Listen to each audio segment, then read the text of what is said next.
রুদ্রদা এখন ড্রাইভিং সিটে বসে ড্রাইভ করছে। ওর মন সামনে রাস্তার দিকে, আমি আর শান্তনুবাবু পেছনের সিটে। তিন মূর্তি এখন চলেছি ন্যাশনাল হাইওয়ে ধরে বর্ধমান ও মেমারির খুব কাছে একটি প্রত্যন্ত গ্রামে, যার নাম বীরগঞ্জ। প্রায় 2 মাস হলো রুদ্রদা এই নতুন i20 গাড়িটা কিনেছে। ওর ড্রাইভিংয়ের হাত খুব পাকাই বলতে হয়।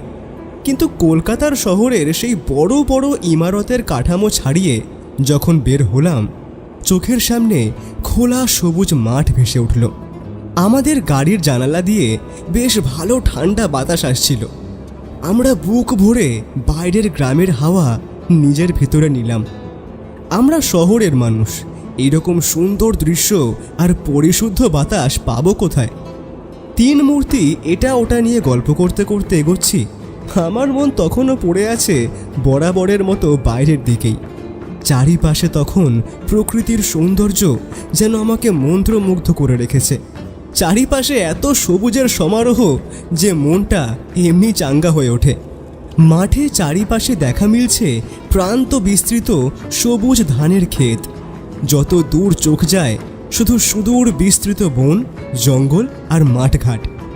তখন দুর্গাপুজো আসতে আর 1 মাস মাত্র বাকি, তাই রাস্তার 2 পাশে শত শত কাশফুলও দেখলাম ফুটে রয়েছে।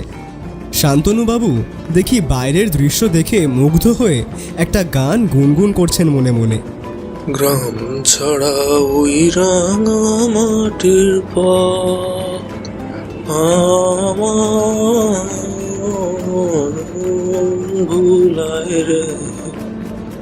আমার চোখ যেন ওই জানলাটার বাইরে যেন অদ্ভুত আর একটা জগৎকে দেখতে পাচ্ছিল। সত্যি সব কিছু যেন স্বপ্নের মতো, আর আমি সেই স্বপ্নের দুনিয়ায় হারিয়ে যাচ্ছি আস্তে আস্তে। সত্যি বলতে কলকাতার ওই অট্টালিকার ভিড়ে সবুজ কোথায়, সবটাই যেন কৃত্রিম মনে হয় আমার। সে যাই হোক, আমরা মাঝখানে একটা ধাবায় থেমেও ছিলাম সকালের ব্রেকফাস্টটা সেরে নিতে। ও, আসল কথাটাই তো বলা হয়নি এখনো, যে কেন আমরা চলেছি এই বীরগঞ্জ নামক প্রত্যন্ত গ্রামে। এটা বলতে গেলে সবটাই খুলে বলতে হয়, কারণ ঘটনার সূত্রপাত আজ থেকে প্রায় 2 দিন আগে। আমি তখন দুপুরের খাওয়া দাওয়া সেরে সবে একটু ঘুমোবার মতলব করছিলাম, আর ওইদিকে রুদ্রদা নিজের ঘরে বসে একটা বিদেশি দারুণ গোয়েন্দা উপন্যাস পড়ছিল। ঠিক এমন সময় বসার ঘরের থেকে একটা টেলিফোনের শব্দ ভেসে আসে। রুদ্রদা নিজেই গিয়ে ওঠায় ফোনটা।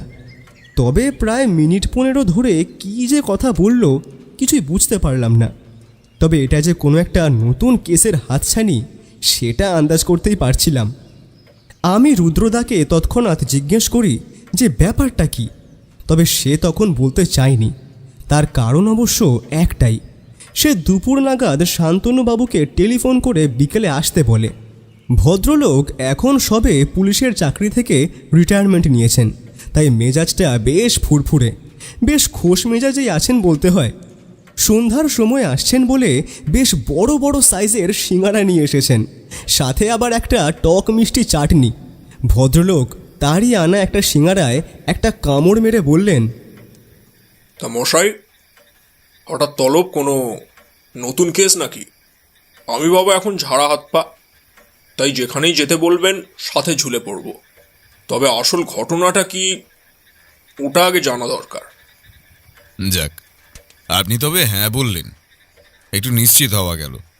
আসলে বেশ কয়েকদিনের জন্য কলকাতা ছেড়ে একটু যেতে হবে বর্ধমানের কাছে বীরগঞ্জ নামক একটি প্রত্যন্ত গ্রামে। সেখানকার ধনী রায় জমিদার কর্তার হুকুম রয়েছে একটি অত্যন্ত গুরুত্বপূর্ণ রহস্যজনক চুরির কেসের মীমাংসা করার জন্য আমার ডাক।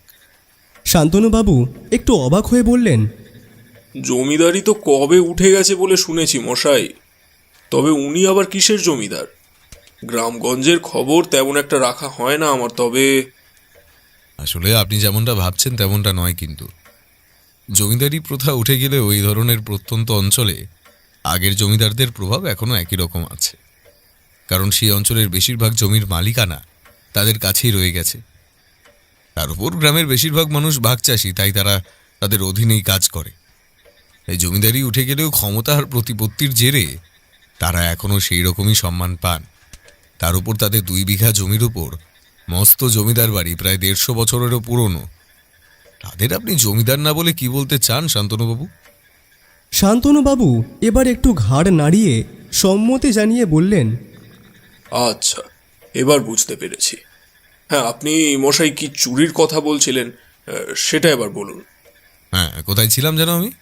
হ্যাঁ, চুরি হওয়া একটা সিন্দুকের খবর। জমিদার রাজেশ্বর রায় অনেক বছর ধরে বীরগঞ্জের সেইখানের মানুষদের দেখাশোনা করছেন। গ্রামের মানুষের কাছে রাজেশ্বর রায় এখনো প্রজাবৎসল, অত্যন্ত সৎ মানুষ নামেই পরিচিত। আজ তারই জমিদারি দেখাশোনার দায়িত্বে যিনি আছেন, তিনি আমায় ফোন করে পুরো ঘটনাটা জানান। তিনি এও বলেন, রাজেশ্বর বাবুর বাপ ঠাকুরদার আমলে নাকি রায় জমিদারদের কথায় বাঘে গরুতে এক ঘাটে জল খেত। 2 পুরুষ আগে জমিদারি ছিল বিশাল, এবং জমিদার বাড়িটি তার প্রমাণ আজও বহন করে চলেছে। বাড়ির প্রতিটি ঘর, প্রতিটি দেওয়াল যেন জমিদার পরিবারের ইতিহাসের সাক্ষী। তাদের পরিবারের ঐতিহ্য ধরে রাখার জন্য খুব যত্ন সহকারে রাখা হয়েছিল একটি বিশেষ সিন্ধুক, যার মধ্যে জমিদারের পরিবারের সমস্ত গুরুত্বপূর্ণ দলিলপত্র, শিলালিপি, পুরনো সম্পত্তির কাগজপত্র এবং পরিবারের সমস্ত সোনার গহনা রাখা ছিল। এই সিন্ধুকটি শুধু একটি জিনিস নয়, এটি ছিল জমিদার পরিবারের গর্ব ও ঐতিহ্য। প্রতিটা প্রাচীন জমিদারিতে এরকম একটা মস্ত প্রাচীন সিন্ধুকের উল্লেখ পাওয়া যায়। এরই মাঝে একদিন সকালে রাজেশ্বর রায় নিজেই একটি খবর পান, যা তাকে স্তম্ভিত করে দেয়। বাড়ির এক কর্মচারী জানায় পুরনো সিন্ধুকটির তালা ভেঙে গেছে এবং সেখান থেকে মূল্যবান গয়না, সম্পত্তির দলিলপত্র সহ কিছু গুরুত্বপূর্ণ কাগজপত্র চুরি হয়ে গেছে। রাজেশ্বর রায় পুলিশে খবর দিতে চান না, বা সেই চুরির কথা গোটা গ্রামে 5 কান হোক সেটাও চান না। তাই তিনি গোয়েন্দার দ্বারস্থ হতে চান, আর পুরো ব্যাপারটা গোপনীয়তা রক্ষার উদ্দেশ্যে আমায় সেখানে চুরির তদন্ত করতে ডেকেছেন। এই চুরিটি হওয়ার পর রাজেশ্বর রায় পুরোপুরিভাবে ভেঙে পড়েছেন এবং তার মনের মধ্যে এক অস্বস্তিকর অনুভূতি সৃষ্টি হয়। এটি শুধুমাত্র একটি সাধারণ চুরি ছিল না, বরং একটি পরিকল্পিত কাজ ছিল, যা তাদের পরিবারকে বিশাল ক্ষতির সম্মুখীন করছে। রাজেশ্বর রায় নিজে বুঝতে পেরেছেন যে এই চুরির পেছনে কোনো বাইরের কেউ নয়, বরং পরিবার বা বাড়ির কাছের কোনো লোক থাকতে পারে। সিন্ধুকটি এমন জায়গায় রাখা ছিল যেখানে সাধারণভাবে কেউ প্রবেশ করত না, এবং তালাটি এমনভাবে ভাঙা হয়েছিল যেন তা পেশাদার কোনো চোরের কাজ না, বরং অভ্যন্তরীণ কোনো মানুষের কাজ হলেও হতে পারে। চুরি যাওয়া কাগজপত্রগুলোর মধ্যে কিছু পুরনো সম্পত্তির দলিল ছিল, যা ছাড়া জমিদার পরিবারের অধিকার এবং মালিকানা প্রশ্নবিদ্ধ হতে পারত। সুতরাং শুধু গয়না চুরি নয়, এর চেয়েও গভীর কিছু ছিল।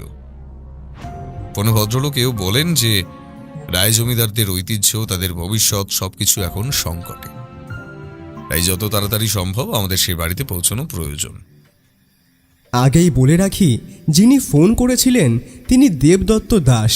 তিনি জমিদারের খাস লোক, এক কথায় ম্যানেজার বা নায়েব মশাইও বলা চলে। ভদ্রলোক রুদ্রদাকে কলকাতার থেকে গাড়ি করে নিয়ে আসার প্রস্তাবও দিয়েছিলেন, কিন্তু রুদ্রদা হাসি মুখে বলে দেয়, না না, সেই কষ্ট করতে হবে না, আমার নিজের গাড়ি আছে, ওটা করেই চলে যাব, কোনো অসুবিধা হবে না। আর আমার সঙ্গে আমার ভাই অনি আর একজন যাবেন। জমিদারের খাস লোক দেবদত্তবাবু আমাদের সকলকেই আমন্ত্রণ করেন। পরশুদিন সোমবার আমরা আর দেরি করিনি, একদম সকাল সকালে তৈরি হয়ে বেরিয়ে পড়েছিলাম বীরগঞ্জের উদ্দেশ্যে। রাস্তার সুন্দর দৃশ্য দেখতে দেখতে বেলা ওই 12টা নাগাদ আমরা পৌঁছে গেলাম মেমারির কাছে। তারপর পথের লোকজনকে জিজ্ঞেস করাতেই রাজেশ্বর রায়ের জমিদার বাড়ি খুঁজে পেতে তেমন একটা বেগ পেতে হয়নি আমাদের। আশেপাশের সাধারণ গ্রামবাসীদের কাছে উনি যে কতটা সম্মানীয় ব্যক্তি তা লোকেদের আচরণেই স্পষ্ট। একটুক্ষণ পরেই আমরা পৌঁছে গেলাম বিশাল আকৃতির পুরনো একটি দোতলা একটি বাড়ির গেটে। গেট বললে অবশ্য ভুল হবে, এই যে সিংহ দরজা তা বলাই বাহুল্য, কারণ চোখে পড়ল গেটের 2 ধারে থামে বড় বড় 2টি সিংহের মূর্তি খোদাই করা। বাড়িটা যে প্রাচীন তাতে কোনো সন্দেহ নেই, তবে পরিপাটি দেখে বোঝা যায় বাড়িটি খুব যত্নেই রেখেছেন রায় পরিবার।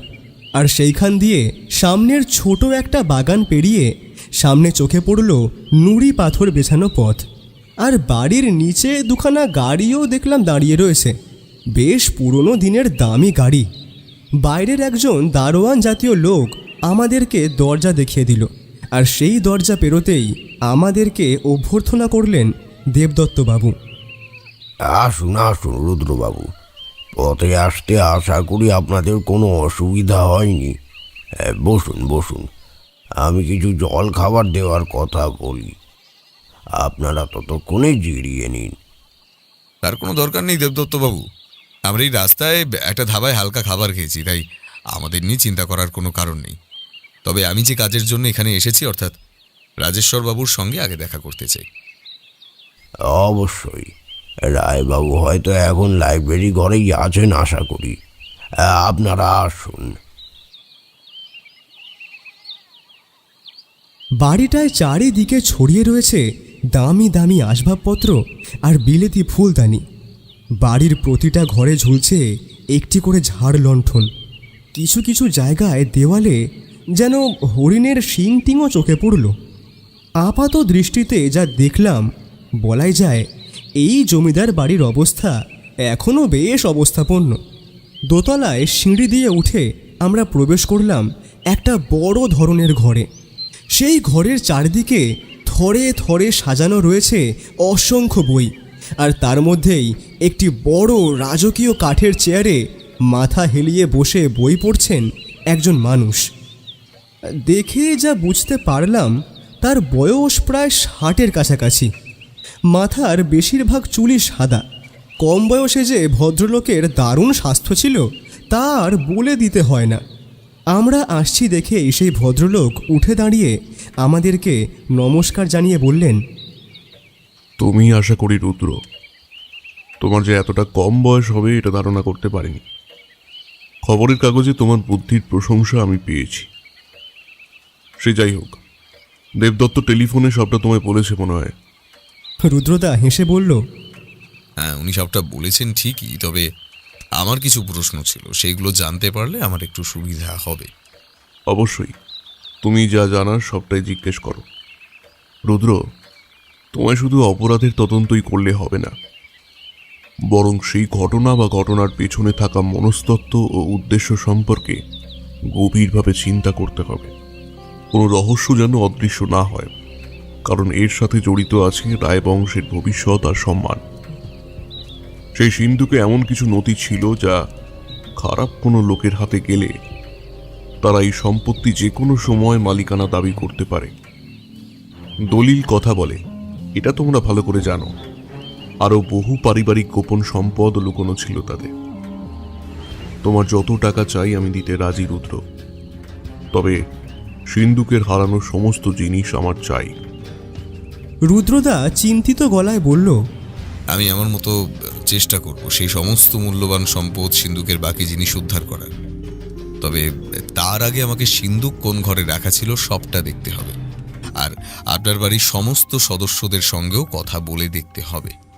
তোমাকে সবকিছুতেই সাহায্য করবে আমার পরিবার, তবে চুরির কথা যেন বাড়ির বাইরে 5 কান না হয়, সেটার গোপনীয়তা তোমায় লক্ষ্য রাখতে হবে। তুমি তোমার মতো কাজ শুরু করে দাও রুদ্র। আমরা এবার রাজেশ্বর বাবুর কাছ থেকে অনুমতি নিয়ে এগিয়ে গেলাম সিন্ধুকের স্থানটি পরিদর্শন করার জন্য।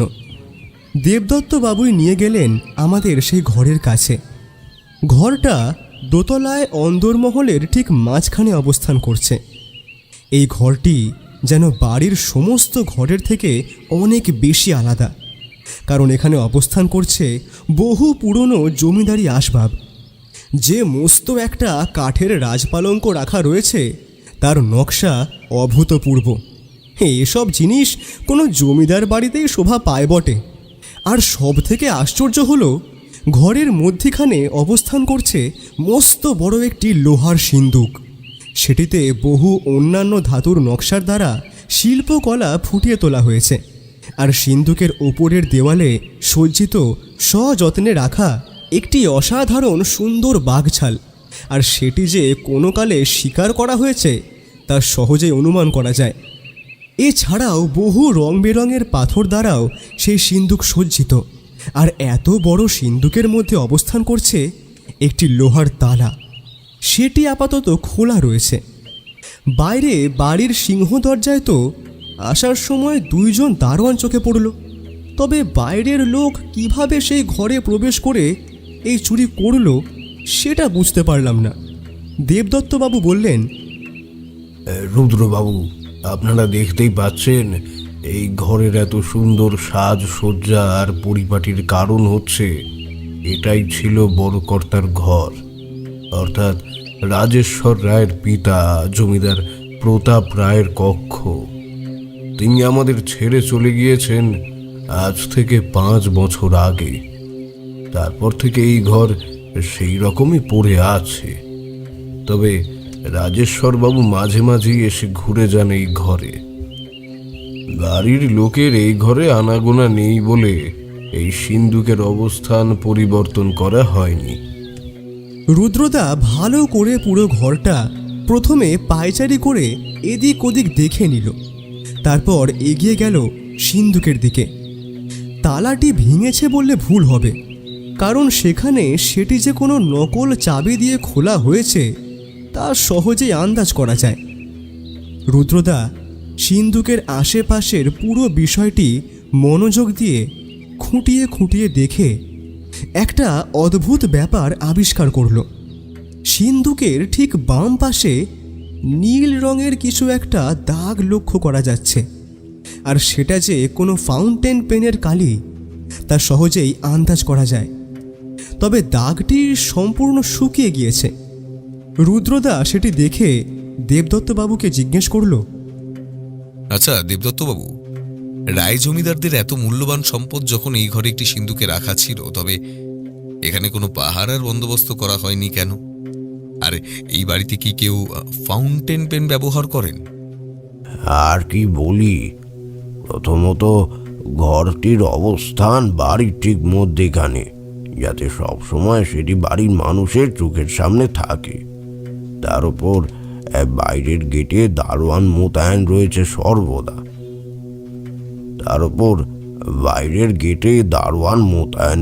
সর্বদা। তাই কেউ স্বপ্নেও কল্পনা করতে পারেনি যে এই সিন্দুক ভেঙে কেউ চুরি করতে পারে। আর ফাউন্টেন পেন যদি বলেন, এই বাড়িতে লেখালেখির স্বভাব বেশি কারো নেই। রাজেশ্বর বাবুর সমস্ত লেখার কাজ আমিই করি। তবে ওনার পিতা প্রতাপ রায়ের ছিল লেখার অভ্যাস। তিনি লিখতেন ডায়েরি, আর এখনকার বাড়ির সবাই তো লেখেন বল পেনে। কালির আর দরকার পরে কই। রুদ্রদা এবার সিন্দুক ছেড়ে এগিয়ে গেল একটি বড় কাঠের ইজি চেয়ারের দিকে। তারপর সেইখানে বসে একটা সিগারেট ধরিয়ে বলল,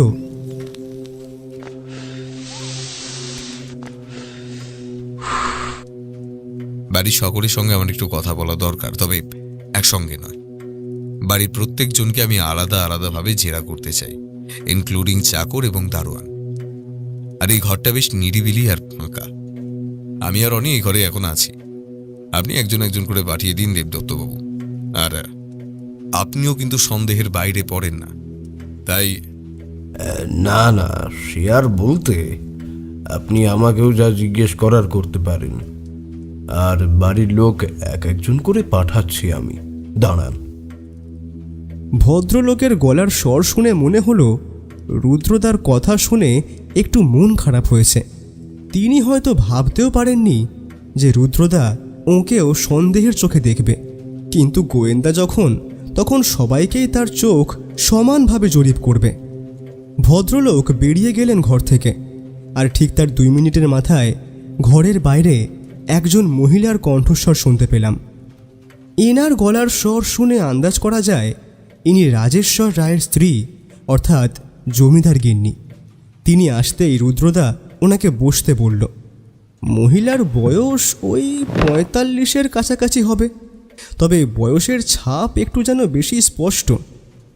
ভদ্রমহিলা বোধহয় একটু ইতস্তত বোধ করছিলেন, তাই রুদ্রদাই বলল, আপনাদের বাড়ির বহু মূল্যবান এই জমিদারির বহু দলিল সমেত যে সোনাদানা চুরি গেছে, সেইগুলোর ব্যাপারে আপনি কিছু আলোকপাত করতে পারবেন? আর সেই সোনাদানার মধ্যে আপনার কিছু গহনা কি ছিল? আমাদের বাড়ির নিরাপত্তা খুব কড়া। আমি আমি সত্যিই জানি না কিভাবে এরকম এরকম কিছু করতে পারে। আর আমার নিজের গহনা আমার নিজের ঘরেই থাকে। এই সিন্ধুকে যা ছিল সবটাই পুরনো সম্পত্তি, যা আমার শ্বশুর মশাইয়ের আমলের। বাড়ির বড় গিন্নি হিসেবে আমার কাজ সংসারের ভালো মন্দ দেখা, তাই এই চুরির ব্যাপারে খুব একটা সাহায্য আমি করতে পারবো না আশা করি। তবে আপনাদের এই কদিন এখানে এই বাড়িতে থাকতে হতে পারে অনুমান করে দক্ষিণের একটি ঘর আপনাদের জন্য আমি খুলে দিতে বলেছি। আর খাওয়া দাওয়া আপনারা এই বাড়িতেই করবেন। আর কোনো কিছু অসুবিধা হলে আমায় বলবেন। আর আমার বড় ছেলে এখন বাড়িতেই আছে, জমি তদারকির জন্য বেরোবার সময় হয়ে এলো বোধহয় তার। আমি তাকেই পাঠিয়ে দিচ্ছি, না হয় আপনি যা জিজ্ঞাসা করার তাকেই করতে পারেন।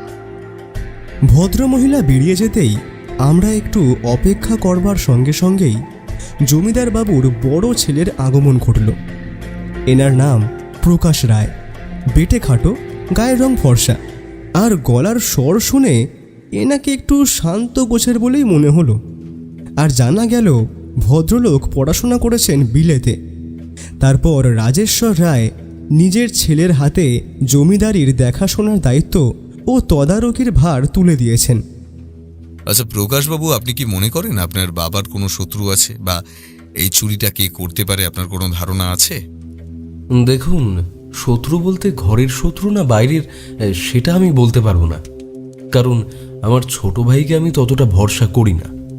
বাবা বোধ করি তার আদরের ছেলের ব্যাপারটা চেপে গেছে, তাই তো। আমাদের বাইরের শত্রু থাকবে সেটা স্বাভাবিক ব্যাপার, হয়তো ব্যবসার কাজে বা পুরনো কোনো বিদ্বেষ পোষণ করতে কোনো লোক করতেই পারে, বা ধরুন আমাদের আত্মীয়ের সাথে আমাদের সম্পর্ক ততটা ভালো না, কিছু জমি বা টাকা পয়সার ব্যাপার নিয়ে যা হয়ে থাকে, বোঝেন আপনি। শান্তনুবাবু এতক্ষণ চুপ করেই ছিলেন। এবার যেন কিছু একটা ভেবে বললেন, আচ্ছা প্রকাশবাবু, আপনি আপনার ভাইয়ের ব্যাপারে কিছু বলছিলেন, এমন বলার কারণটা কি জানা যেতে পারে? দেখুন, আমার ভাইয়ের কথা আপনাদের কি বলি। বাড়ির আদরের ছোট ছেলে, বোঝেনি আপনারা, তাই সে একটু অসৎ পথের দিকে চলে গেছে। মদ আর জুয়ার অভ্যেস একটু লেগেছে, আমরা তা জানি। আর সে যে বন্ধুদের সাথে ঘোরাফেরা করে, তারাও ভালো মানুষ না, প্রত্যেকেই নাম করা গুন্ডা। তাদের জন্য আকাশের সাহায্য নিয়ে চুরিটা করে বাবার কাছ থেকে সেই সম্পত্তির বদলে ব্ল্যাকমেল করে কিছু টাকা চাওয়া, সেটার সম্ভাবনাও কম না। আকাশ মানে আপনার ভাই কি বাড়ি আছে এখন? তার সঙ্গেও তো কথা বলতে হবে আমায়। আর আপনার বাড়ির কাজের লোকদের একসঙ্গে পাঠিয়ে দিন। আপনার এখনকার মতো ছুটি। অসংখ্য ধন্যবাদ প্রকাশবাবু, এতগুলো তথ্য আমাদের দেওয়ার জন্য। আকাশ, তাকে আপনি দুপুরে পাচ্ছেন কোথায়? সে বাড়ি ফেরে রাত 1টার পর মদ্যপ অবস্থায়। যদি ভাগ্য ভালো থাকে তবে পরের দিন সকালে তাকে পেতে পারেন। তবে তার যা মেজাজ, আপনার কিছু যে সুবিধা হবে আশা করা যায় না। আমি তাকে তবুও বলে দেব যে আপনাকে যেন সে ভালো মতো সাহায্য করে আপনার কাজে। তবে সে যদি নিজে চুরিটা করে থাকে, তবে চোর তো আর নিজে ধরা দেবে না। তবে আমার জন্য আমাদের পরিবারের সম্পদ ফিরে পাওয়াটা অত্যন্ত জরুরি। তাই আপনি আপনার মতো মন দিয়ে কাজ করুন, সব রকম সাহায্য আমি অন্তত আপনাকে করব। হ্যাঁ, আপনারা কাজ শেষ করে নিচে চলে আসবেন। হ্যাঁ, খাবার দেবার বন্দোবস্ত করতে বলি নীলিমাকে। ভদ্রলোক বেরিয়ে যেতেই শান্তনুবাবু আমাদের দিকে কেমন হাসি মুখে তাকিয়ে বললেন, বুঝলেন মশাই, পারিবারিক ঝামেলাটা দেখছি সব জায়গায়, কোথাও বাদ নেই। তবে ওই গুণধর ছেলে আকাশের সাথে কথা না বললে মনে হয় না আমরা সব উত্তর পাবো বলে। রুদ্রদা এবার উঠে পুরো ঘরটা আবার ভালো করে দেখছিল। একটু সময় পর বাড়ির মোট 2 জন চাকরের সঙ্গে ঘরে এলো আমাদের দেখা সেই গেটের দারোয়ান। চাকরদের মধ্যে একজনের নাম রামচরণ আর অপরজন কেশরী। রামচরণ এই বাড়িতে আছে প্রায় 12 বছরেরও উপরে। সে বাড়ির সমস্ত কাজের দায়িত্বে আছে। আর অন্যজন মানে কেশরী নামের লোকটা আছে 2 বছরেরও কম। রামচরণ কথা একটু বেশিই বলে। রুদ্রদা ওকে চুরির ব্যাপারটাকে নিয়ে জিজ্ঞেস করায় সে কাঁদো কাঁদো গলায় বলল, বাবুর কাছে এত বছর কাম করার এই প্রতিদান। আমি এই বাড়িতে 10 বছরের ওপর আছি, বাবুর ক্ষতি হোক তা আমি চাইবো। আর চুরি, হায় ভগবান, এ পাপ কাজ করার কথা আমাগো কারোর মাথায় এই জন্মে আইবে না। আমরা বাবুর নমক খাই, তেনার ক্ষতি কেমনে করমু আমি, আপনি বলেন। রামচরণের কথা শুনে দারোয়ান আর অন্য চাকরটি মাথা নাড়ল। রুদ্রদা বলল, তোমাদের চোর তো বলা হচ্ছে না, তোমাদের এই চুরির ব্যাপারটা সম্পর্কে আলোকপাত করতে বলা হচ্ছে শুধু। আর দারোয়ান, এই বাড়ির বাইরে যা পাঁচিল দেখলাম, চোর সহজেই বাড়ির বাগানে প্রবেশ করতে পারবে বলে আমার মনে হলো না। তবে কেউ কি এই কয়েকদিনের মধ্যেই বাড়িতে এসেছিল, রাতের বেলা বা দিনের বেলা? মনে করে বলো তো। বাড়ির বাগানে পাঁচিল থাকলেও পেছনের দিকের পাঁচিলের গা ঘেঁষে একটা বড় আম গাছ আছে, ওটা ডালবে সহজেই বাড়িতে আসা যায়। তবে বাড়ির সামনে দিয়ে চোর আসেনি সেটা আমি নিশ্চিত, কারণ তাহলে সে আমার চোখে পড়তই। তবে কয়েকদিন আগে অর্জুন দাদাবাবু এসেছিলেন এই বাড়িতে, এনার বোনের বিয়ের জন্য বড় কর্তার কাছে নিমন্ত্রণ পত্র নিয়ে। তিনি সেই দিন রাতেই এসেছিলেন আর রাতটা এ বাড়িতেই কাটিয়েছিলেন। আর যারা চাষি ভাইরা আসে তারা গেটের বাইরে প্রকাশবাবুর সাথে কথা বলে চলে যান। আরে তুই অর্জুন দাদা বাবুর নাম কস কেন? সে তো আমাগো অতিথি হইয়া আইছিল। নিমন্ত্রণ করতে আইসলেও তিনি আমাগো পরিবারেরই আত্মীয়। সে ঝগড়া ঝামেলা হইতেই পারে, তবে সে তো আর চুরি করে নাই। রুদ্রদার ভুরুটা অদ্ভুত রকমের কুঁচকে গেল। কথাটা শুনবার সঙ্গে সঙ্গে সে বলল, তোমাদের এই অর্জুন দাদাবাবুর পরিচয়টা একটু জানতে পারি? আর তাকে কি তোমরা সন্দেহ করছো? আমার কাছে কিন্তু সবটা খুলে বলতে পারো। আর তোমাদের বাড়িতে যে এই চুরিটা হয়েছে তা রোনাক্ষরও বাইরের লোক জানতে না পারে। ঘটনার গোপনীয়তা রক্ষার দায়িত্ব তোমাদেরই, কিন্তু মনে থাকে যেন। অর্জুন দাদা বাবু হইলেন রাজেশ্বর বাবুর দাদার পোলা। আজ থেকে 15 বছর আগে রাজেশ্বর বাবু ও তার দাদার মধ্যে জমিদার প্রতাপ রায় সব সম্পত্তি ভাগ করিয়া দেন। আর সেই দাদা জমিদারির বদলে কিছু বড় বড় পারিবারিক ব্যবসার মালিকানার অধিকারী হয়। আর রাজেশ্বর বাবু পান এই জমিদারি। কিন্তু রাজেশ্বর বাবুর দাদা এই পৃথিবীতে আর নেই, আর তার সব ব্যবসার মালিকানা এখন এই অর্জুন রায়ের হাতে। তবে তেনার ধারণা তার বাবাকে সঠিক ভাগ দেওয়া হয়নি এই বাড়ি থেকে, তাই তার মনে এই বাড়ি সম্পর্কে বিদ্বেষ আছেই। তবে পারিবারিক বিয়ে বলে হয়তো নিয়ম রক্ষার জন্য আমন্ত্রণ করে গেলেন। আচ্ছা, তোমরা এখন আসতে পারো, তবে পরে দরকার পড়লে আবার তোমাদের ডাকা হতে পারে। আর ঘটনাটার গোপনীয়তা যেন বজায় থাকে সেটা মাথায় রেখো। আমাদের তখনকার মতো কাজ মোটামুটি শেষ ছিল, তাই আমাদের ঘর দেখিয়ে দেওয়ায় আমরা সেখানে গিয়ে একটু বিশ্রাম নিচ্ছিলাম। শান্তনুবাবু ততক্ষণে স্নান সেরে এসে গিয়েছেন। অল্প সময়ের মধ্যেই নিচে খাবার টেবিলে আমাদের ডাক পড়ল। আমরাও ফ্রেশ হয়ে নিচে নেমে এলাম। কিন্তু খাবার টেবিলে বসে যা সব এলাহি আয়োজন দেখলাম তা দেখে তো আমি অবাকই হয়ে গিয়েছি। কারণ সামনে সাজানো রয়েছে গরম গরম ধোঁয়া ওঠা ভাত, তারপর মাছের মাথা দিয়ে বিউলির ডাল, শুক্তো, আরও 3 রকম ভাজা, কাতলা মাছের কালিয়া, চিংড়ি মালাইকারি, আর শেষ পাতে খাসির মাংস, আর মিষ্টি, চাটনি, পাঁপড়, ওই সবই আছে। খাবার টেবিলে যেন আমরা উঠে পড়তে চাইলেও খাবার যেন ফুরোতে চায় না। খাওয়া দাওয়া শেষ করে আমরা নিজেদের ঘরে গিয়ে বসতেই শান্তনুবাবু বললেন, মশাই, আপনি যতই এই চুরি ফুরির রহস্য উদ্ঘাটনে ব্যস্ত থাকেন, কিন্তু আমার মতে জমিদার বাড়ির খাবারের কোনো জবাব নেই। কয়েকদিন বেশ আয়েশ করে পায়ের ওপর পা তুলে কাটানো যাবে, কি বলো হে অনি? রুদ্রদা শুয়েছিল। ওনার কথা শুনে বলল, মাথা কাটানোর জন্য তো রুদ্রশঙ্কর রায় আছেই, তবে আপনারা চিন্তা কি শান্তনুবাবু, তবে আপনাদেরও চোখ কান ভালো মতো খোলা রাখতে হবে, বিশেষ করে বাড়ির সদস্যদের উপর। চোর যদি ভিতরের হয় তবে সে এতক্ষণে সাবধান হয়ে গেছে আশা করি। বিকালের দিকে আমরা রায়বাবুদের বাড়ির চারপাশটা একটু ঘুরে দেখছিলাম। রুদ্রদা ভালো করে পুরো বাড়িটাই একটু একটু করে খুঁজে দেখে যদি কিছু ক্লু পাওয়া যায়। আর আমাদের ঘরটা ছিল দক্ষিণ দিক বরাবর দোতলায়, আর তার ঠিক নিচে একতলার ঘরগুলোতেই থাকতো চাকররা, এবং বাড়ির ঠিক পিছনের দিকে বরাবরই অবস্থান ছিল চাকর রামচরণের ঘর। আর সেই ঘরের জানালা আমরা বন্ধই দেখলাম। আশা করা যায় বাড়ির পেছনের দিকটা অতটা খোলামেলা না হওয়ার জন্য, হয়তোবা মশার উপদ্রবের জন্য সেটা সবসময় বন্ধ রাখা হয়। পরে রামচরণকে ওই জানালার কথা জিজ্ঞেস করায় সে বলেছিল,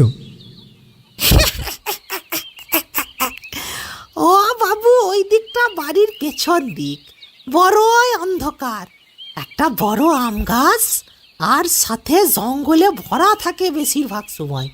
কখন সাপ টাপ চলি আসে তার ভয়েই সেটা বন্ধ করে রাখি আমি। বাড়ির পিছনের আম গাছটার বেড়ে আসা ডালগুলো পাঁচিলের সঙ্গে লেগে আছে, আর তা দেখে শান্তনুবাবু একটু গুরুগম্ভীর মুখ নিয়ে সেই দিকে এগিয়ে গিয়ে বললেন, হাইলি সাসপিসিয়াস। এটাই আবার কিসের রহস্যের গন্ধ পাচ্ছেন আপনি শুনি শান্তনুবাবু? চোর যদি ফিট না হয় তবে এই গাছ বেয়ে ওঠা তার সাধ্য নয়।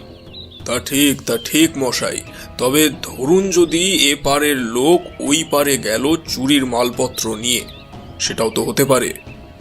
এই বাড়ির দুই চাকরের শরীর তেমন একটা স্থূল নয় যে তারা পাঁচিল পার হতে পারবে না। এই পাঁচিল টপকে পার হওয়া তো তাদের জন্য নস্যি। আপনার যুক্তিও যে উড়িয়ে দেওয়া যায় না, তবে উপযুক্ত প্রমাণ দরকার রহস্যের জটগুলো ছাড়াতে।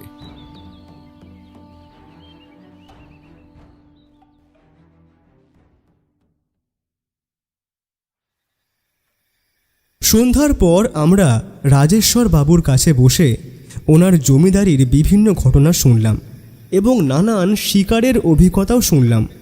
আমরা বলতে মানে শুধুমাত্র আমি আর শান্তনুবাবু, কারণ রুদ্রদা তার ঘরে বসে ওর সেই লাল ডায়েরিটায় কী যেন লিখছিল। বুঝলাম ও রহস্যগুলো মাথা থেকে বেরিয়ে আগেই ডায়েরি বন্দি করে নিচ্ছে। রাতে খাওয়া দাওয়ার সময় রাজেশ্বরবাবু আমাদের সঙ্গেই খেতে বসলেন। রুদ্রদা তখন ওনাকে নানান অছিলায় তাঁর পরিবারের কথা জিজ্ঞাসা করছিল। আসলে সে যে অর্জুন রায় ও তার পরিবারের সদস্যদের ইতিহাস বের করতে চাইছিল সেটা স্পষ্ট। তখন ওই রাত 9টা হবে। আমরা খাওয়া দাওয়া শেষ করে সবে হাত ধুয়ে উঠব, এমন সময় হঠাৎ করেই বাইরে একটা হই হট্টগোলের শব্দ শোনা গেল। বুঝতে পারলাম একসঙ্গে 3-4টে মোটরসাইকেল একসাথে এলে এমন শব্দ হওয়া সম্ভব। রুদ্রদা চাপা গলায় আমাকে বলল, মনে হচ্ছে জমিদারবাবুর ছোট ছেলে আকাশ রায়ের আগমন ঘটেছে। ঠিক এমন সময় ঘরের দরজায় জোরে জোরে ধাক্কা দেওয়ার সঙ্গে সঙ্গেই মাতাল কণ্ঠে কিছু কথা ভেসে এলো। রামচরণ, এই রামচরণ, কোথায় রে হারামজাদা? দরজা খোল, ছোটবাবু এসেছে রে। দরজা খুলতে এত দেরি হচ্ছে কেন? মরে গেলে নাকি শালা? এই রামচরণ, দরজা খোল। রামচরণ কিছু একটা কাজ করছিল, তাই হয়তো কেশরী বলে কাজের লোকটি অতি দ্রুত গিয়ে দরজা খুলে দিল, আর সঙ্গে সঙ্গেই টলতে টলতে ঘরে ঢুকে এলেন বয়স 25-26-এর একজন জোয়ান ছেলে। বোঝাই যাচ্ছে গলা অবধি মদ আজ তার পেটে পড়েছে। সে কেশরীর দিকে কটমট করে লাল চোখে তাকিয়ে বলল, শালা দরজা খুলতে তোমার এতক্ষণ লাগলো? এতক্ষণ কেন লাগলো তোর? ফের যদি এরকম বেয়াদবি দেখি না, একদম ঘাড় ধরে বাড়ি থেকে বার করে দেবো। আর হ্যাঁ, আমার আজ কোনো খাবারের দরকার নেই, আমাকে কেউ জ্বালাতে আসবি না। চলে যা সামনে দিয়ে হারামজাদা, সঙ্গের মতো দাঁড়িয়ে আছে। স্যার, ভাইয়ের মাতলামির শব্দ দাদা প্রকাশের কানে হয়তো গিয়েছিল, তাই সে বেরিয়ে এসে সোজাসুজি তাকে উদ্দেশ্য করে বলল, বাড়িতে লোক এসেছে আকাশ। তোমার এই মাতলামো তোমার বন্ধুদের গিয়ে দেখাও। হ্যাঁ, রাতে ছাইপাশ গিলে আসবে আর তার ফল ভোগ করতে হবে আমাদের। বাড়িতে বসে বসে টাকা ধ্বংস করা বন্ধ না করলে বাবাকে বলে আমি এবার তোমায় বার করে দেব। এই রায়বাড়ির একটা মান সম্মান আছে, সেটা অন্তত ভুলে যেও না। মদ্যপ আকাশ রায় দেখলাম দাদার দিকে খালি রাগে লাল কটমটে চোখ নিয়ে তাকিয়ে দেখল। তারপর চুপচাপ ভুল ভাল বকতে বকতে চলে গেল তার ঘরের দিকে। আমরা তখনও সেইখানে দাঁড়িয়েই সবটা দেখছিলাম। প্রকাশবাবু আমাদের দিকে এগিয়ে এসে বললেন, I am extremely sorry for this রুদ্রবাবু। ও একটু এইরকমই, তবে আপনারা কাল সকালে ওকে সাধারণ অবস্থায় পাবেন আশা করি। তখন সে যা জানে তা বলে আপনাদের তদন্তে সাহায্য করতে পারবে। আপনারা এবার শুয়ে পড়ুন, অনেক রাত হয়েছে এমনিতেও। Good night. ঘরে ফিরে শান্তনুবাবু বিছানায় শরীরটাকে এলিয়ে দিয়ে বললেন, বুঝলেন মশাই, এই পরিবারটিকে দেখে আমার কেমন যেন অদ্ভুত লাগছে। কারণ সবাই আলাদা আলাদা স্বভাবের। বাপের বা মায়ের অভ্যাস লোকে পায় শুনেছি, কিন্তু এখানে বাপ একটু চাপা প্রকৃতির। চোর ধরতে গোয়েন্দা এনেছে, কিন্তু গুণধর ছেলেকে সন্দেহ করেন না। অন্যদিকে প্রকাশ রায় ভদ্র স্বভাবের লোক, সকালে কথা বলে যা বুঝেছিলাম অন্তত। কিন্তু রাতের এই ভয়ানক রাগী রূপ আমি তা স্বপ্নেও কল্পনা করতে পারিনি। আর চাকরগুলো কেমন যেন অদ্ভুত। যেমন ধরুন রামচরণ, সে যেন পরিবারের বাইরের লোকটি। কি যেন নাম, অর্জুন। তাকে আড়াল করতে পিছপা হয়নি। অপরদিকে অর্জুন লোকটার ব্যাপারে আমরা তেমন একটা বেশি কিছু জানি না। তবে শুধু তথ্য পেয়েছি, আর শুধু জেনেছি তার বোনের সামনে বিয়ে। রুদ্রদা একটা সিগারেট ধরাতে ধরাতে বলল, এক ভূখণ্ডে কত বিচিত্রতার শেষ নেই, আর আপনি মানুষের আচরণ নিয়ে সন্দেহ করছেন।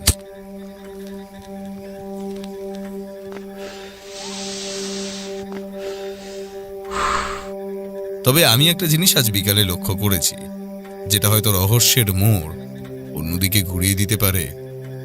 আমি আর শান্তনুবাবু একসাথে সেই কথাটা শুনে চমকে উঠে বললাম, কি?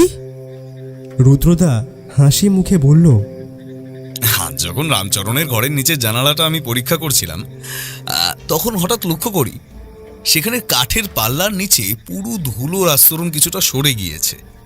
অর্থাৎ অনেক দিন যদি কোনো জানালা খোলা না হয় তবে সেইখানে ধুলো জমে, কিন্তু এখানে সেটা হালকা মুছে গেছে।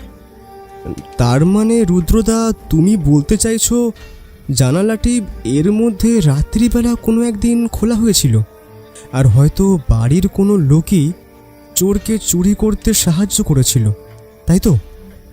রুদ্রদা হাসি মুখে বলল, একদম সঠিক। আর একটা অদ্ভুত ব্যাপার আমি আবিষ্কার করি, সেটা তোদের চোখে পড়েনি আশা করি। তা হলো, একটু আগে যখন জমিদারের ছোট ছেলে মাতাল অবস্থায় চিৎকার করে চাকরকে ধমকাচ্ছিল, তখন তার হাতে আমি একটা বড় নীল রঙের কালির দাগ দেখতে পেয়েছি। আর সেটা যে ফাউন্টেন পেনের কালির দাগ সেটা রুদ্রশঙ্করের চোখ এড়ায় না। তবে প্রশ্নটা থেকেই গেল, সেই কি তবে ওই চুরিটা করেছে? আর করলেও নিজের বাড়ির সম্পত্তি সে কেন নিজে চুরি করতে যাবে? সেটার সম্ভাবনাও কম। তবে কাল সকালে আকাশ রায়ের সঙ্গে কথা বললে আশা করি অনেকটা পরিষ্কার হবে। আমি আর শান্তনুবাবু হালকা তন্দ্রাচ্ছন্ন ছিলাম, কিন্তু রুদ্রদা তারপরেও কিছুক্ষণ ওর সেই লাল ডায়েরিটায় বোধ করি পরের তথ্যগুলো লিখে সাজিয়ে নিচ্ছিল।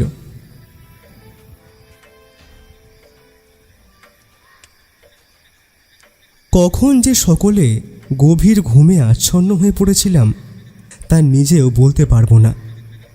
কিন্তু হঠাৎ করেই মাঝরাতে কোনো একটা অজানা শব্দে যেন আমার তন্দ্রা চট করে ভেঙে গেল। সামনের দেওয়ালে বড় ঘড়িটার দিকে আবছাভাবে দেখতে পেলাম প্রায় রাত 3টের কাছাকাছি। চারিদিক নিস্তব্ধ, কোনো দিকে কোনো শব্দ নেই, খালি বিরাজ করছে ঝিঁঝি পোকার কলতান। কিন্তু হঠাৎ করেই আমার মনের ভিতরটা যেন কিছু একটা আভাস পেল। এমনিতেই আমার ঘুম পাতলা, তাই এটা হওয়া স্বাভাবিক। শান্তনুবাবু ও রুদ্রদা দেখলাম যে যার মতো ঘুমোচ্ছে, কিন্তু হঠাৎ করেই একটা চাপা ধূপ করে কিছু পড়ার শব্দ পেলাম। বাইরে কি হচ্ছে সেটা চিন্তা করে আমি একবার আমাদের খোলা জানলা দিয়ে উঁকি মারলাম বাইরেটা। কিছু যে দেখতে পাবো তা আশাও করা যায় না, কিন্তু নিচে জংলা ঝোপটা ভালো করে লক্ষ্য করলাম আমি। আর যা দেখলাম তাতে আমার বুকের ভিতরটা কেঁপে উঠল। সেখানে যেন ছোট ছোট দুটি ভয়ানক চোখ জ্বলজ্বল করছে। তারপর হঠাৎ করেই সেই দিকে কিছুক্ষণ তাকিয়ে থেকে কান পাতলাম, আর সঙ্গে সঙ্গে কানে এলো একটা বিড়ালের মেয়াওয়ের ডাক। আমি নিজের মনকে আশ্বস্ত করে বললাম, বিড়াল, খামোখা আমি এত ভয় পেলাম, দূর। তাই আবার চুপচাপ নিজের জায়গায় গিয়ে শুয়ে পড়ার সঙ্গে সঙ্গেই ঘুম এসে গেল। কিন্তু ভোরবেলা হঠাৎ করেই আমাদের ঘুমটা ভেঙে গেল একটা তীব্র চিৎকারে। এই গলার স্বর আমাদের চেনা। চাকর কেশরী তীব্র ক্ষোভে চিৎকার করে বলছে, দাদা বাবু, রামচরণ আর নেই গো। মনিব, গিন্নিমা, সবাই নিচে আসুন, এটা কি হয়ে গেল দেখুন এসে। আমরা তখনও ঘুমে আচ্ছন্ন ছিলাম, কিন্তু রুদ্রদার কানে কথাটা যেতেই সে আমাদেরকে ধাক্কা মেরে তুলে বলল, নিচে চলনি। শান্তনুবাবু উঠুন, কেস গুরুতর মনে হচ্ছে, মন বলছে কেউ একজন খুন হয়েছে। আমরা যত দ্রুত হয় যা পড়েছিলাম তা পড়েই সিঁড়ি ভেঙে ছুটে গেলাম নিচে কি হয়েছে তা দেখতে। তবে সকাল সকাল ঘুম ভেঙে যা আমাদের চোখে পড়ল তা সাধারণ কোনো ব্যাপার নয়, কারণ রামচরণের মৃতদেহ পড়ে আছে বাগানের পিছন দিকের ঝোপের কাছে।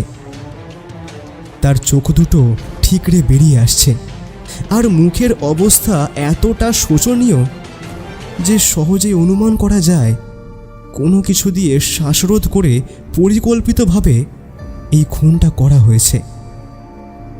আমি রাতের বেলায় যেই ঝোপটার আড়ালে ফাঁকা অন্ধকার অংশ দেখেছিলাম তার বদলে সেখানে এখন অবস্থান করছে রামচরণের মৃতদেহ। আমি এখন রাতের ঘটনাটা চুপচাপ চেপে গেলাম। বাড়ির লোক সবাই একসঙ্গে জড়ো হয়ে পাশেই দাঁড়িয়েছিল। রুদ্রদা চুপচাপ সবাইকে সরে যেতে বলে নিজে এগিয়ে গেল সেই লাশটার দিকে। তারপর সেই লাশটাকে দূর দিয়েই সে ভালো করে পরীক্ষা করে দেখতে লাগলো। তারপর এগিয়ে এসে রাজেশ্বর বাবুর দিকে চেয়ে বলল, রাজেশ্বরবাবু, আপনার ঘটনাটার হয়তো আর গোপনীয়তা রক্ষা করা সম্ভব হবে না। একটা যখন খুন হয়েছে পুলিশে তো খবর দিতেই হবে। আমি নিজের মতো তদন্ত চালিয়ে যাব, তবে পুলিশ এসে তদন্ত করলে করবে খুনের। তবে যদি আপনারা চুরি ঘটনাটা চেপে যেতে চান সেটা চয়নের দায়িত্ব আপনার ওপরেই ছাড়লাম। এখন মৃতদেহ নিয়ে যাওয়ার জন্য ও প্রাথমিক কিছু পরীক্ষা করার জন্য পুলিশ নিজের কাজ করবেই। আর সকলকেই বলে দিয়ে এই বাড়ি ছেড়ে এখন কেউ বাইরে যেতে পারবেন না কয়েকদিন, কারণ হয়তো পুলিশই পাহারা বসে যাবে। আমি নিজে এখন অত্যন্তভাবে রহস্যের সমাধানের কাছে এসে পড়েছি। আশা করি খুব তাড়াতাড়ি আমি এই রহস্যের সমাধান করতে সক্ষম হব। পুলিশ আসার আগে আমি প্রথমে গিয়ে রামচরণের ঘরটা তল্লাশি নিতে চাই। সবাই দয়া করে অপেক্ষা করুন আর তাড়াতাড়ি পুলিশে খবর দিন। রুদ্রদা চলে গেল চাকর রামচরণের ঘরের দিকে। তার মধ্যে প্রকাশ রায় ওর কথা মেনে প্রথমেই ফোন করলেন কাছের পুলিশ স্টেশনে। রুদ্রদা কিছুক্ষণের মধ্যেই নিজের তল্লাশি চালিয়ে বেরিয়ে এসে বলল, আমার যা দেখার দেখা হয়ে গেছে। এবার একবার আমাদের ছোট কর্তা আকাশবাবুর সঙ্গে কথা বলতে চাই। উনি আশা করি কাল রাতের অবস্থা থেকে অনেকটা স্বাভাবিক। পুলিশ আসুক, কেউ কিছু ধরবেন না। আকাশ রায় সকাল সকাল যেন উদাসভাবে খুনটা দেখে নিজের কাজে এগিয়ে যেতে যাচ্ছিল। তারপর রুদ্রদার কথায় সে তার দিকে এসে বলল, আমার কিছু বলার নেই এইসব জিনিস নিয়ে। চুরি বা খুন তাতে আমার কিছুই এসে যায় না। আমি বাড়ির ঘটনা থেকে 1000 ক্রোশ দূরে থাকি। আমাকে এর মধ্যে জড়ানোর চেষ্টা করবেন না। আপনার কি জানার আছে তাড়াতাড়ি প্রশ্ন করুন, তারপর আমি ওপরে যাচ্ছি। আর হ্যাঁ, বেশি সময় নেবেন না। আমার সময়ের দাম আপনার থেকে অনেকটাই বেশি। রুদ্রদা সম্মতি জানিয়ে নিজে তাড়াতাড়ি সিঁড়ি বেয়ে এগিয়ে গেল আমাদের ওপরের ঘরের দিকে। আমি ও শান্তনুবাবু খুনের জায়গাটায় ও তার আশপাশটা একটু দেখে জলদি ফিরে এলাম ঘরে। রুদ্রদা দেখি সেই ঘরে তখন ইতস্তত পায়চারি করছে।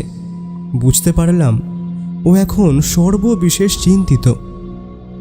একটার পর একটা রহস্য বেড়েই চলেছে। ঠিক এমন সময় আমাদের ঘরে হন হন করে প্রবেশ করলেন আকাশ রায়। বয়সে আমার থেকে হয়তো 4-5 বছরের বড় হবে, তবে এত রাগ আর অহংকার যে কোথা দিয়ে আসে তা ভগবানই জানে। ছেলেটা প্রথমেই কারো তোয়াক্কা না করে ঘরের একপাশের চেয়ারটা দখল করে বসে বলল, আপনার যা প্রশ্ন করা একটু তাড়াতাড়ি করুন, আবার তো পুলিশ এসে জেরা করবে। ধুর শালা, কোথায় ভাবলাম যে আজকে একটু আমোদ আহ্লাদ করবো, আজকে দিনটাই পুরো মাটি হয়ে গেল। রাতের পার্টির জন্য এত কিছু ভেবে রাখলাম। যাকে ছাড়ুন, কথায় কথা বাড়ে, আপনি বরং প্রশ্ন করুন। রুদ্রদা প্রথমে প্রশ্ন করল, প্রথমে জানতে চাই আপনি আপনার বাড়ির চুরির ঘটনা কতটা জানেন, আর সেই চুরি কে করেছে তার ব্যাপারে কি আপনি কাউকে সন্দেহ করেন? সেটার খোঁজ করার জন্যই তো আমার বাবা আপনাকে টাকা দিচ্ছেন। নিজের কাজটা নিজে করলে আমাকে এই প্রশ্ন করতে হতো না, তাই টিকটিকিগিরি না করে নিজের কাজটা নিজেই করুন। এটা তো সহজ, যে কেউই বুঝতে পারবে যে ওই হারামজাদা রামচরণই চুরিটা করেছিল।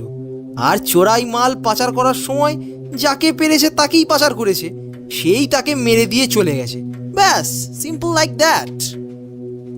রুদ্রদা হাসি মুখে বলল, সবটা যদি আপনার জীবনের মতো সোজা হতো তাহলে তো হয়েই যেত আকাশবাবু। তবে আপনার পিঠ দিয়ে যে কোনো সঠিক উত্তর বেরোবে না তা আমি বুঝতে পারছি। তবে আর একটা প্রশ্ন, কাল রাতে আপনি কি উঠেছিলেন বা খুনের কোনো আভাস পেয়েছিলেন? কারণ আপনার ঘর তো নিচেই। এই বুদ্ধি নিয়ে আপনি গোয়েন্দাগিরি করেন রুদ্রবাবু? হাসালেন মশাই। রাত্রে গলা অবধি মাল ঢাললে যে কি ঘুম আসে না তা আপনি বুঝবেন না। তা কোনো স্বর্গ সুখের থেকে কোনো অংশে কম না, বুঝলেন? আমি পাবো খুনের শব্দ, তাহলেই হয়েছে।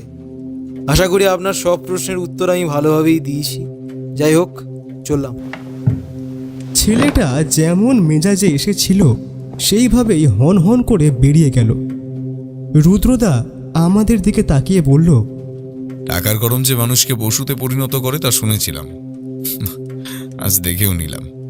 আমি এবার ঘর ফাঁকা হওয়ায় রাতের ঘটনা সবটা যা যা আমি দেখেছিলাম বা শুনেছিলাম পুরো খুলে বললাম। তা শুনে রুদ্রদা নিজের তালুতে ঘুষি মেরে বলল, কাল চোর আবার এসেছিল, আর তোর কথা শুনে এটুকু বোঝা যাচ্ছে খুনটা হয়েছে রাত 3টের পর। এবার আসল প্রশ্ন হলো খুনটা করলো কে? এক হয়তো বাইরের চুরি খুনটা করেছে, অথবা আমি যেটা ভাবছি সেটা যদি সত্যি হয়। কিছুক্ষণের মধ্যেই পুলিশ এসে পড়ল বাড়িতে। তারা বাড়িটা ভালো করে সার্চ করলো ও বাড়ির সবার জেরা সেরে নিয়ে আমাদেরকেও 2-3টে প্রশ্ন করার জন্য এলো আমাদের ঘরে। আসলে আমরা যেহেতু খুনের দিন রাতে সেই বাড়িতেই উপস্থিত ছিলাম, তাই আমাদেরকেও সন্দেহের বাইরে রাখবে না পুলিশ। তবে যে অফিসার সেখানে এসেছিলেন, শান্তনুবাবু ও রুদ্রদা উভয়েরই তিনি পরিচিত, তাই সেই পুলিশ ভদ্রলোক খালি ঠাট্টা করে বলেছিল যে খোদ গোয়েন্দা আর পুলিশ বাড়ির মধ্যে থাকতেও খুনটা হয়ে গেল, সেটাই আক্ষেপের বিষয়। তবে রুদ্রদা অফিসারের সাথে কিছুক্ষণ নিরিবিলিতে কথা বলবার জন্যই আশা করি ওনার সঙ্গে বাগানে একটু পায়চারি করতে গেল। আমাকে ও শান্তনুবাবুকে সে ঘরেই থাকতে বলল। অগত্যা আর কি করি, শান্তনুবাবু ও আমি বসে বসে এই কেসটার জটিলতা নিয়ে একটু আধটু কথা বলতে থাকলাম। ঢের কেস দেখেছি, কিন্তু এর মতো জটিল কেস খুব কমই পাওয়া যায়। আর এই কেসটা যদি সমাধান করতে পারে রুদ্রদা, তাহলে তার মাথার বুদ্ধির প্রশংসা না করে পারা যায় না। অফিসার ও রুদ্রদা এবার ফিরে এলো আমাদের ঘরে। ওদের কথা মোটামুটিভাবে শেষ। বুঝতে পারলাম যে রুদ্রদা হয়তো কিছু বুঝতে পেরেছে, তাই হয়তো চোরকে ধরবার জন্য কিছু একটা ফোন দিয়ে আঁটছে।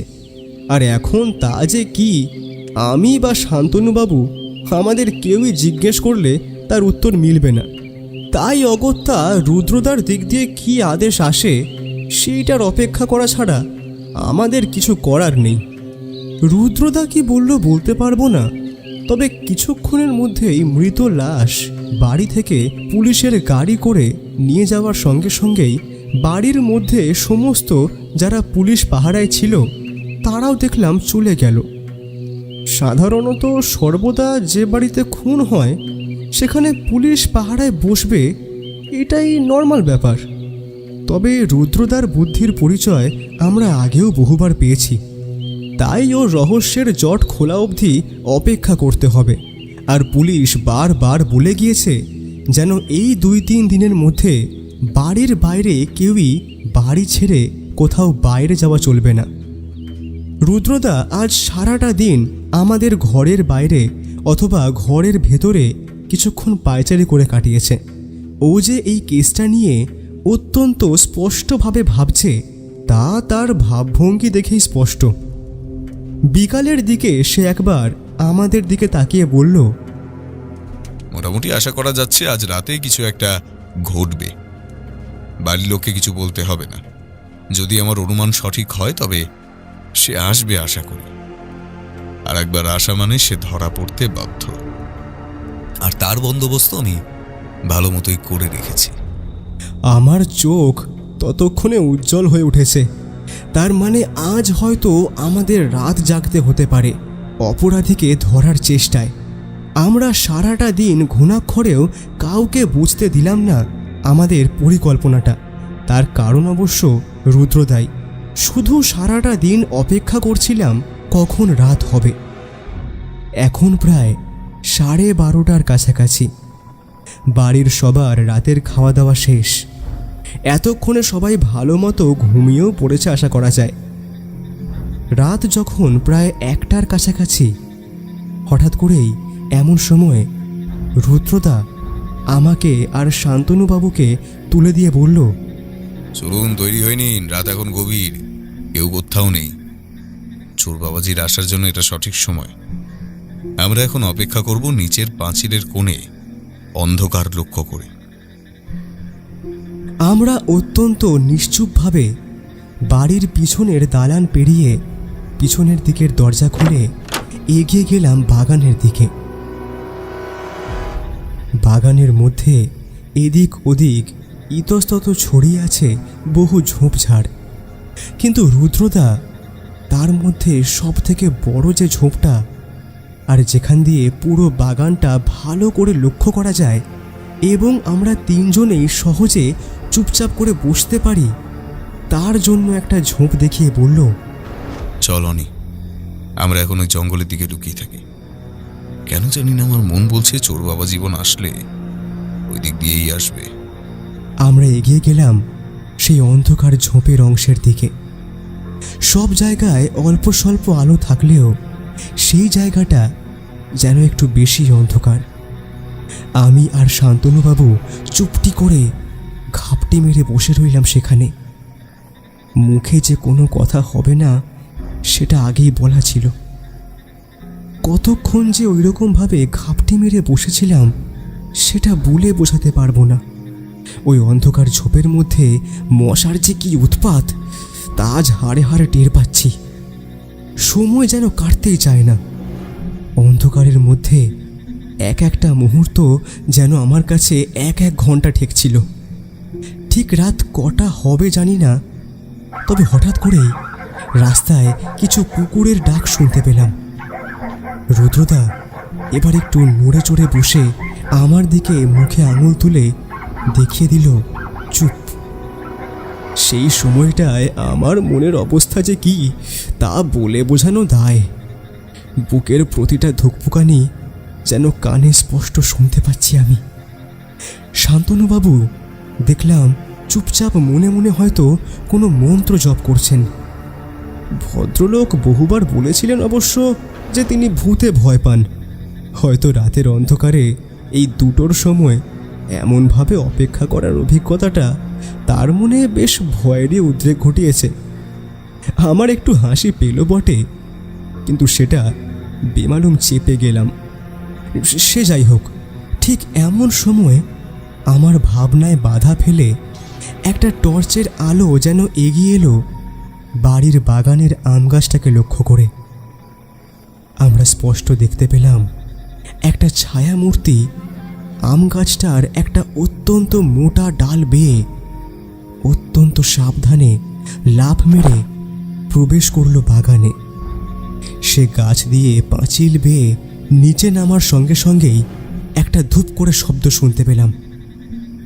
লোকটা অতি সন্তর্পণে এদিক ওদিক দেখে এগিয়ে গেল বাড়ির পিছনের সদর দরজার দিকে।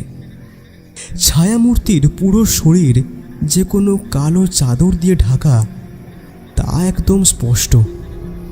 সেই ছায়ামূর্তি সদর দরজার কাছে দাঁড়িয়ে কিছুক্ষণ দেখলাম কি একটা ভাবল, তারপর সেই দিক থেকে এগিয়ে এলো আমাদের ঝোপটার দিকে। পাশ থেকে ফিসফিস করে শুনতে পেলাম, অনেক তৈরি থাক, বেগর ভাই দেখলে তবেই হামলা করবি, আর যদিও আমাদের দেখতে না পায় তবে ঘাপটি মেরে বসে থাক। ছায়ামূর্তিটা হাতের টর্চটা একটু এদিক ওদিক ঘুরিয়ে বন্ধ করে দিল। সঙ্গে সঙ্গে আমি রুদ্রদার দিক থেকে একটা স্বস্তির নিঃশ্বাস পড়ার শব্দ শুনতে পেলাম। কিন্তু এ কি, ছায়ামূর্তি দেখলাম এগিয়ে গেল বাড়ির সেই পুরনো দেওয়ালের দিকে, যেখান দিয়ে একটা বড় মোটা পাইপ ছাদ হয়ে নিচে নেমেছে। আমি তখনও বুঝতে পারছি না লোকটা করতে কি চাইছে। এমন সময় একটা খুট করে শব্দ শুনে বুঝতে পারলাম ছায়ামূর্তি সেই পাইপের একটা অংশ ভেঙে হাতে নিয়ে নিল আর হাত বাড়িয়ে বার করে আনলো লম্বা পাইপের ভিতর থেকে একটা বাক্স। আর সেই বাক্সের ভিতরে যে চোরাই মাল থাকবে তা চাঁদের আলোতেও স্পষ্ট বোঝা গেল। আমি রুদ্রদার দিকে তাকিয়ে দেখি ওর মুখে তখন খেলা করছে একটা অদ্ভুত হাসি। তার মানে চোর কি জালে ধরা পড়েছে। এখন তো ওকে না ধরলে সে হয়তো পালাবে। কিন্তু সেই ছায়ামূর্তিকে দেখলাম সেই বাক্সটা সযত্নে একটা উঁচু জায়গায় রাখল। তৎক্ষণাৎ রুদ্রদার দিক দিয়ে একটা খুট করে শব্দ শুনতে পেলাম। বুঝলাম ওর পিস্তলটা এখন ওর হাতে চলে এসেছে। সে আস্তে আস্তে এগিয়ে গেল ঝোপটা ছেড়ে, আর ওর পিছনে পিছনে আমি ও শান্তনুবাবু। ততক্ষণে সেই ছায়ামূর্তি বোধ করি আমাদের তিনজনকে আবছাভাবে দেখতে পেয়েছে এগিয়ে আসতে, তাই সে তৎক্ষণাৎ ওপরে রাখা বাক্সটা নিয়ে চম্পট দেওয়ার চেষ্টায় এগিয়ে গেল। আর রুদ্রদা হাতে বন্দুক বাগিয়ে ছুটে গেল সেই লোকটাকে লক্ষ্য করে। লোকটা বোধ করি ওকে ধাক্কা মেরে পালাবার চেষ্টা করতে যাচ্ছিল, কিন্তু ওর হাতের আগ্নেয়াস্ত্রটা দেখে সে ওইখানেই থেমে গেল। রুদ্রদার মুখে তখন হাসির রেখা। সে বলল, অনি, অর্জুনবাবুর হাত দিয়ে বাক্সটা একটু নিয়ে আয়। ওটার মধ্যেই লুকোনো আছে রায়বাড়ির পুরনো সোনার গহনার সম্ভার। আর অর্জুনবাবু, আপনি এখন পালাবার চেষ্টা করলেও সেটা ব্যর্থ, কারণ বাইরে পুলিশ আপনার জন্য অপেক্ষা করছে। লাফ দিয়ে বাইরে গেলেও আমার হাত থেকে বাঁচলেও পুলিশের হাতে ধরা পড়তে বাধ্য, তাই আত্মসমর্পণ করুন। যেমন বলা তেমনি কাজ। আমি এগিয়ে গিয়ে সে বাক্সটা নিয়ে এলাম অর্জুন রায়ের হাত থেকে। ঠিক সেই সময় পাড়া কাঁপিয়ে শোনা গেল পুলিশের সম্মিলিত 3-4টে জিপের শব্দ। আমি বুঝতে পারলাম ততক্ষণে পুলিশ তৈরি আসামিকে ধরবার জন্য। বাড়ির সমস্ত লোক সবাই জেগে উঠেছে। আর রুদ্রদা পুলিশের হাতে অর্জুন রায়কে তুলে দিয়ে বলল, অফিসার, এই চোরকে কিছুক্ষণের জন্য বাড়ির ভেতরে নিয়ে আসুন। আর রাজেশ্বরবাবু, এই রাতেও আপনাকে বিরক্ত করার জন্য আমি দুঃখিত, তবে আজই আপনি আপনার হারিয়ে যাওয়া চুরির জিনিস ফেরত পাবেন আশা করি। আর খুনের আসামিও হাতে নাতে ধরা পড়বে আশা করি।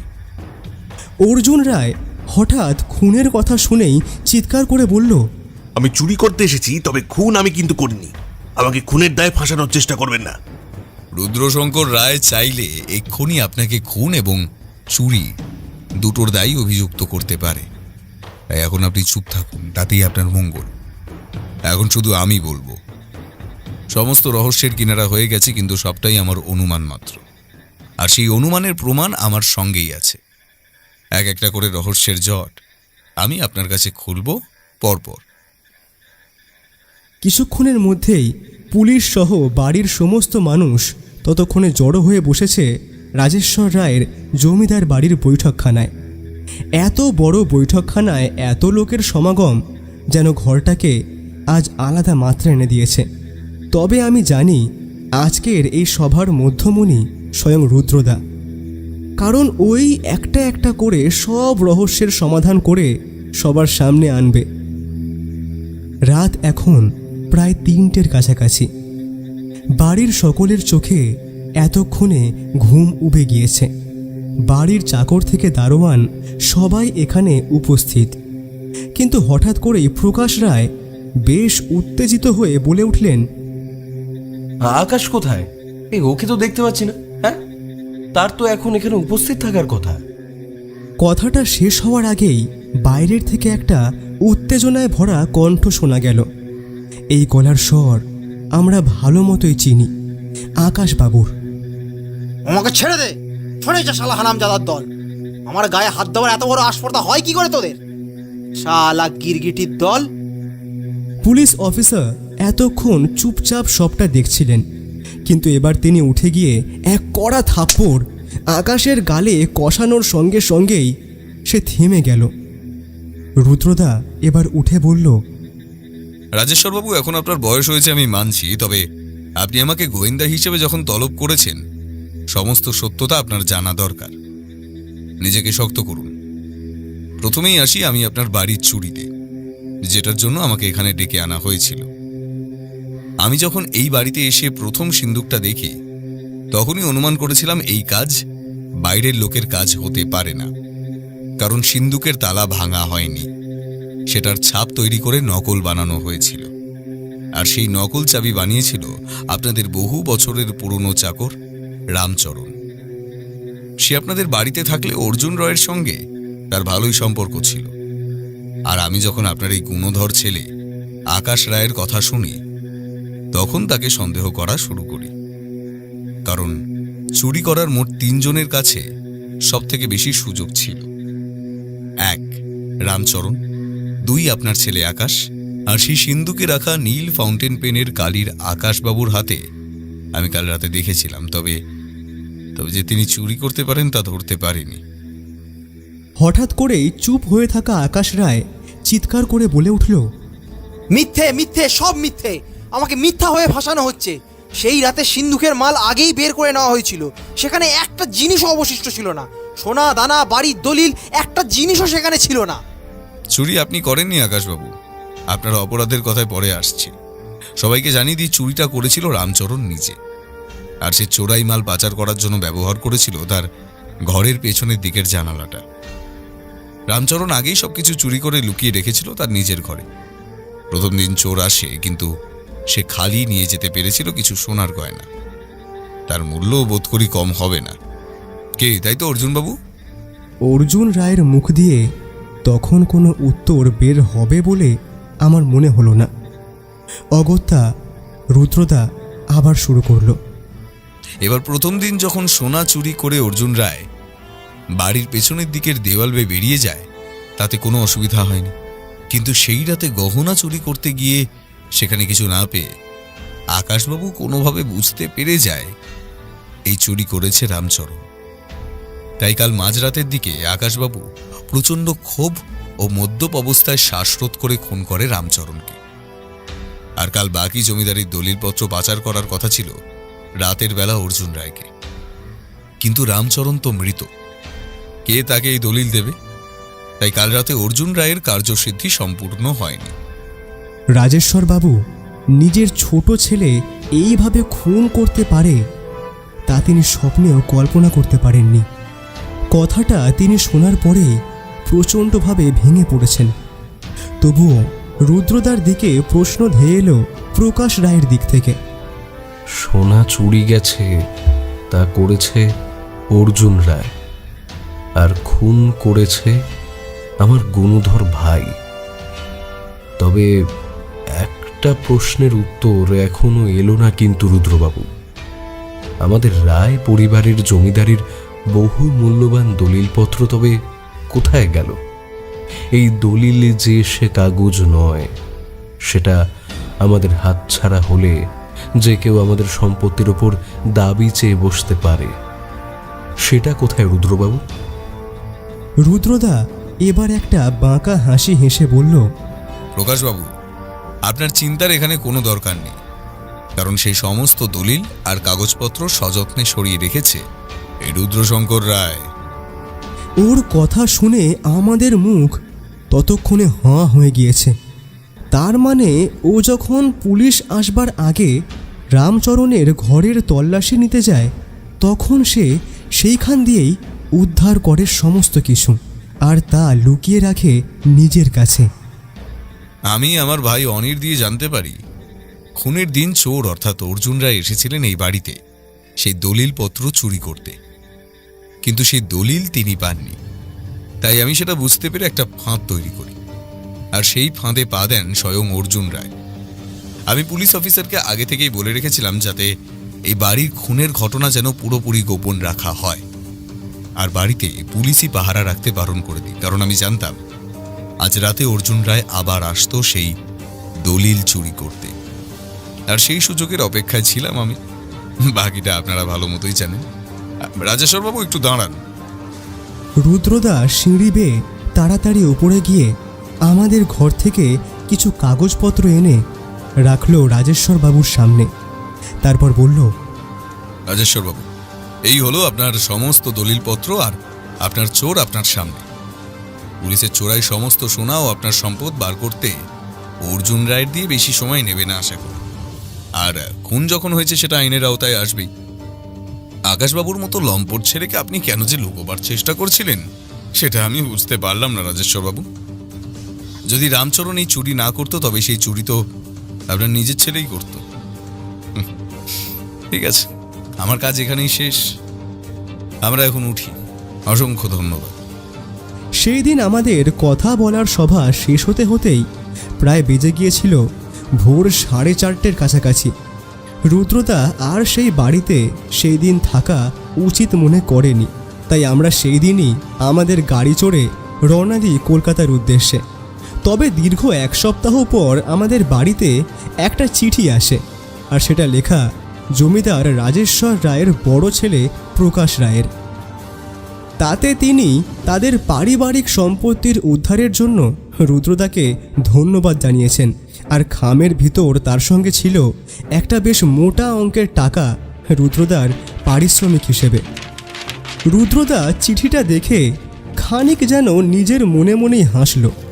তারপর পকেট থেকে একটা সিগারেট বের করে সেটা ধরিয়ে একটা সুখ টান দিলে। তারপর ধোঁয়ার রিং ওপরের দিকে ছাড়তে ছাড়তে বলল, যা টাকা হাতে এসেছে ভাবছি একবার নেপালটা ঘুরে এলে মন্দ হয় না। আর সেই নেপাল ঘুরতে গিয়ে আমরা যে অদ্ভুত রহস্যময় অভিজ্ঞতার সম্মুখীন হয়েছিলাম সেটা না হয় বলবো পরের গল্পে।